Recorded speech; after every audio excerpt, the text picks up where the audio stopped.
The debate over the future of Putnam County's Kirkpatrick Dam on the Rodman Reservoir rages on now for another year. Every few years, in a quiet corner of north central Florida, a river that officially no longer exists comes back from the dead.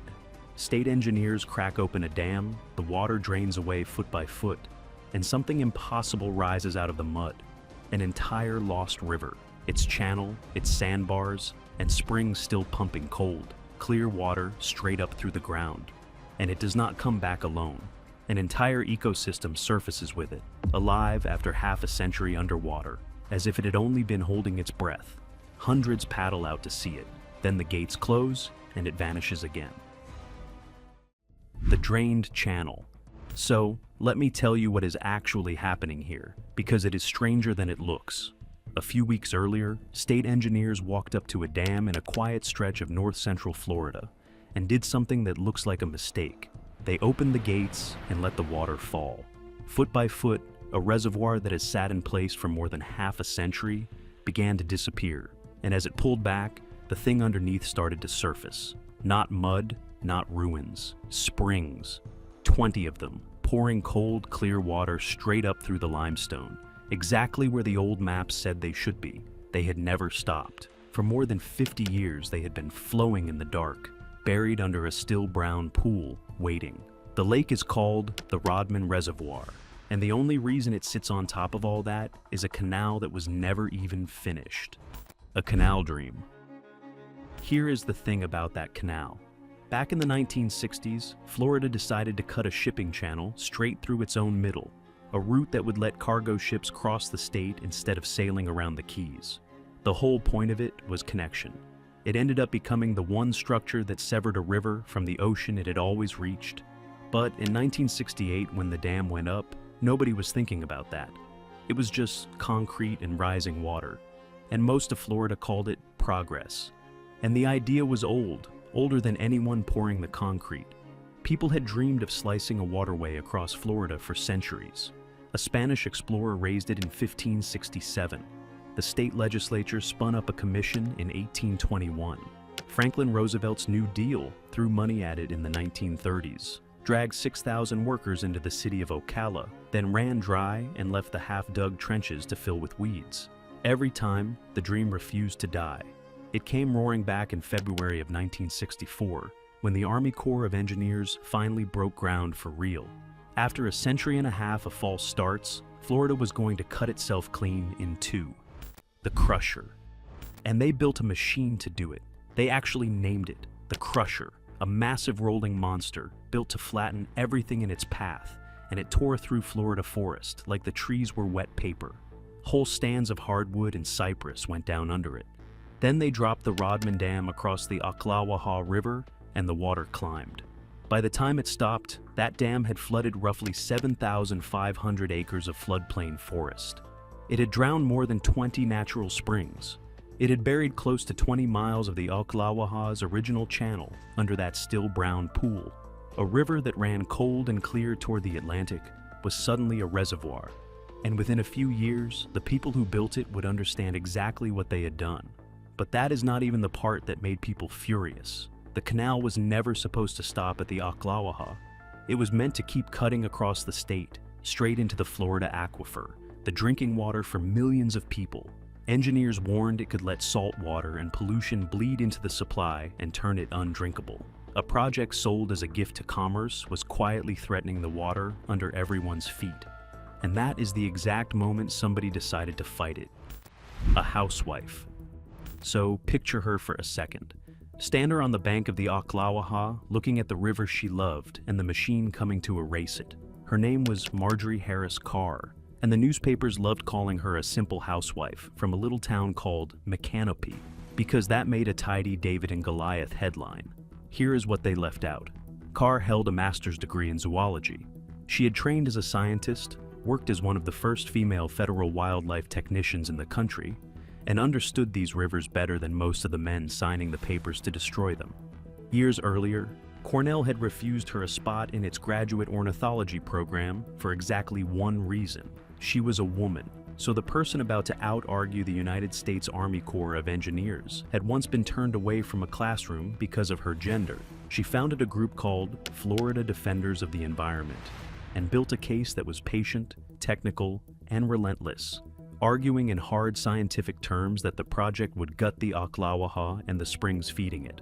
It was one of the first times anyone walked into a federal courtroom to stop a public works project with ecology instead of politics. And before I tell you what happened, there is something you should know. If this is the kind of story that gets under your skin, the wild places America almost lost, and the people who threw themselves in front of the bulldozers to save them, do me a favor and subscribe. This channel goes deep on exactly this, every single week, because it worked. On the 15th of January 1971, a federal court granted an injunction and froze construction cold while the case played out. 4 days later, on the 19th of January, President Richard Nixon signed an executive order and suspended work on the Cross-Florida Barge Canal outright. The project was barely a third finished. The crusher went silent. A housewife from my canopy, as the papers had it, had just stopped the federal government. But if you think that saved the river, stay with me, because it did not. The dam remains. Here is what almost nobody realizes about that win. Stopping the canal did not stop it on paper. It took nearly 2 more decades of grinding before Congress finally deauthorized the whole project in 1990, killing a canal that had been dead in the water for almost 20 years. The abandoned corridor was handed to the state as public land, and in 1998, they named it after the woman who stopped the bulldozers, the Marjorie Harris Carr Cross Florida Greenway, more than 70,000 acres threaded with hundreds of miles of trails. But there was one problem nobody solved. Killing the canal never removed the dam. The canal was a memory, but the Rodman Dam still stood across the Ocklawaha, holding back its reservoir for no reason anyone could defend. It had been engineered with a design life of 50 years, and that clock had been running since the day they finished it. So, why is it still there? The flooded pool behind it turned into a destination. The Rodman Reservoir became one of the best bass fishing spots in the region, and a state senator named George Kirkpatrick fought to keep it exactly as it was. And he won. A dam that served no transportation purpose, built for a canal that no longer existed, was kept standing by fishing and politics. It carries no ships and no cargo. It does not even carry the canal it was built for. It carries his name. They call it the Kirkpatrick Dam. And for 50 years it has been sitting on top of something a dying species is about to need very badly. A dying species. Because by the 2020s, this stopped being a story about one dam and one river. It became a story about an entire species running out of time. Florida's manatees were dying. Biologists count somewhere between 8,000 and 12,000 of them in the state, which sounds healthy, until you look at what started in late 2020. Along the Atlantic coast, the seagrass manatees live on collapsed. Nearly 90% of the seagrass in the Indian River Lagoon had vanished over the previous decade, most of it smothered by pollution and algae blooms. And the manatees, with almost nothing left to eat, began to starve. Wildlife officials declared what they call an unusual mortality event.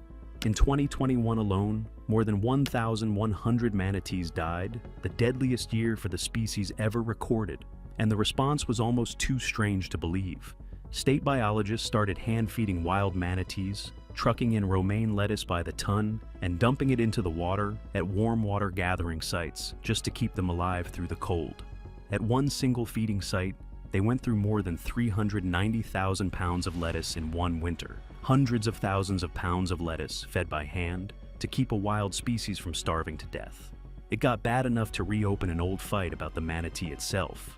Back in 2017, federal officials had downgraded the Florida manatee from endangered to threatened, a weaker level of protection. After everything that came next, scientists pushed back hard on any further downgrades, warning that an animal that just lost 1/10 of its population in a couple of brutal years was in no shape to lose protections. Officials reviewed the status again and, at least for now, kept the manatee listed as threatened rather than restoring the endangered label. But, threatened or not, the animals still had the same problem every winter, and solving it leads straight back to that dam. The warm water. Here is the connection almost nobody makes. Manatees cannot survive cold water for long. When winter hits, they crowd into whatever warm refuges they can find, and more than half of Florida's manatees now depend on the warm water pouring out of power plants to get through the season. At the Big Bend Power Station near Tampa, the outflow pulls in so many manatees that the plant runs a viewing center, and something like 500,000 tourists show up every winter to watch. But those plants are old. Over the next few decades, many will be shut down, modernized, or switched to cleaner energy, and when that happens, the warm water disappears, and the manatees will need somewhere natural to go. Florida's springs are that somewhere. They come up out of the ground at a steady 72 degrees all year, warm enough to shelter manatees through the coldest nights. And some of the best spring habitat in the entire state is sitting right there, submerged and locked away behind the Kirkpatrick Dam. The animals already know it. Every year, a handful of manatees fight their way towards Silver Springs by squeezing through a lock at the dam that was never built for them. Scientists estimate that if the Ocklawaha were reconnected to the St. Johns River, more than 500 manatees could make Silver Springs and the lost springs of the Ocklawaha their winter home. And the Ocklawaha is only one link in something bigger. Silver Springs, the Silver River, the Ocklawaha, and the St. Johns form one connected system running 217 miles from central Florida to the Atlantic at Jacksonville. Before 1968, water and wildlife moved through that whole length freely. The dam broke the chain in a single spot, and everything above and below it has felt it ever since. Breaching it would send more than 150 million gallons of fresh water a day back into the St. Johns. Advocates describe it as turning a faucet back on, water that flowed every day until 1971, and then just stopped. It would uncover 20 drowned springs and reopen hundreds of miles of river for fish to migrate the way they used to. So, if the fix is that clear, why is the dam still standing? The standoff. Because of this, the same dam that drowned those springs is the only thing keeping the bass fishery the locals love alive. That is the knot in the middle of this entire fight. For the people who grew up fishing the Rodman Reservoir, tearing the dam down does not look like restoration. It looks like the government draining a lake they treasure on the say-so of outsiders. And some of them argue, with real evidence, that the reservoir filters polluted runoff that would otherwise feed algae blooms downstream in the St. Johns. That claim has been both supported and challenged in different scientific reports over the years, which is a big part of why this fight never ends. There is real distrust on the ground, decades of it, aimed straight at the advocates who keep showing up with studies. The restoration side has spent years answering those fears head-on, rewriting their proposals to fund the surrounding towns, protect local recreation, and build out a river economy to replace the reservoir. They point out that a healthy, free-flowing river tends to grow its own fishery over time, maybe a stronger one than the artificial pool ever produced. One economic study out of Florida Atlantic University projected the restoration would more than pay for itself, returning more than $2 in value for every dollar spent, plus hundreds of jobs and millions a year in recreation revenue. But numbers rarely win a fight like this. Proof does. And every few years, the state accidentally hands them the proof, because this is where the drawdown comes back. Every 4 or 5 years, the state deliberately lowers the Rodman Reservoir, dropping the water from around 18 feet above sea level down to roughly 11. For a few weeks, the pool nearly empties, and the original river comes back. This past winter, hundreds of paddlers went out onto it, floating through the bare skeletons of that drowned cypress forest, gray trunks, where they died decades ago. They watched submerged springs run strong and clear after years buried under the pool, water boiling up out of the limestone, exactly where the old maps promised. People who saw it said the springs poured out cold water like no time had passed, like the river had just been holding its breath. And then the gates close, the water climbs, and all of it vanishes again. You would think seeing that would end the argument for good. It has not come close. The long fight. Here is what makes it almost unbelievable. Taking this dam down has had serious support for years. Former Florida governors from both parties have come out in favor of removing it. About a decade ago, a deal to take it down was actually brokered by Susie Wiles, a political operator formidable enough that she would later become White House Chief of Staff, and even she could not drag it across the finish line. The reservoir's defenders have simply outlasted everyone, and it keeps happening. In 2025, the Florida legislature finally approved money to start removing the dam, roughly $6.25 million to begin freeing the Ocklawaha. Then Governor Ron DeSantis vetoed the funding, and the project died before it could start. In 2026, advocates came back with new legislation, a bill that would force a formal plan to take the dam down and reconnect Silver Springs to the St. Johns by the year 2032. In committee, it sailed through on a unanimous vote, opponents and supporters alike. It passed the full Florida House. Its companion bill in the Senate cleared committee, and then the session ended before the full Senate ever brought it to a vote. No final action. The river stayed exactly where it was, and the thing they keep fighting over keeps getting older. The Kirkpatrick Dam is now 55 years old. It was engineered to last 50. It has been flagged as a high-hazard structure, sitting on a multi-million-dollar backlog of deferred repairs. And engineers have warned that a failure could send tens of millions of dollars in damage downstream, with lives potentially at risk if the water broke loose. It costs more than $1 million a year just to keep a purposeless dam running. So, the case for removing it is not about nostalgia for old Florida. It is about infrastructure that has outlived its purpose, its design life, and its budget.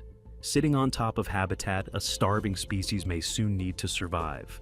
And underneath the whole fight, there is one more question nobody has settled. Some researchers, digging through old archaeological sites, have found surprisingly few manatee bones in Florida's ancient settlements, which has led a few of them to suggest the animals might be relatively recent arrivals rather than ancient natives. It is a genuinely contested idea, and the people fighting to restore the river are wary of it, because they know how it could be used. The worry is that any hint the manatee was never truly a Florida fixture could become an excuse to strip away its protections.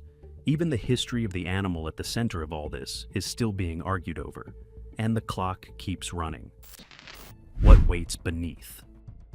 So here is where it stands right now. The Kirkpatrick Dam is still there. The Rodman Reservoir still covers 20 springs and 20 miles of drowned river. The manatees still pile around aging power plants every winter, waiting for warm water that might not exist in 30 years. And every 4 or 5 years, for just a few weeks, Florida lowers the water and lets everybody see exactly what has been waiting underneath the whole time.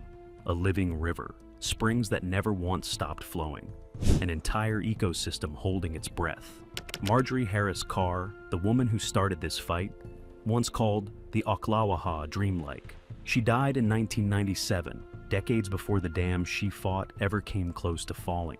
Her river is still down there, still flowing in the dark, still waiting for someone to open the gates and let the whole thing come back for good. If you want to see how this ends, whether Florida finally lets this river run free, subscribe and stay with the channel. And tell me in the comments, should the dam come down and the ecosystem be set loose, or has the reservoir earned its place after 50 years?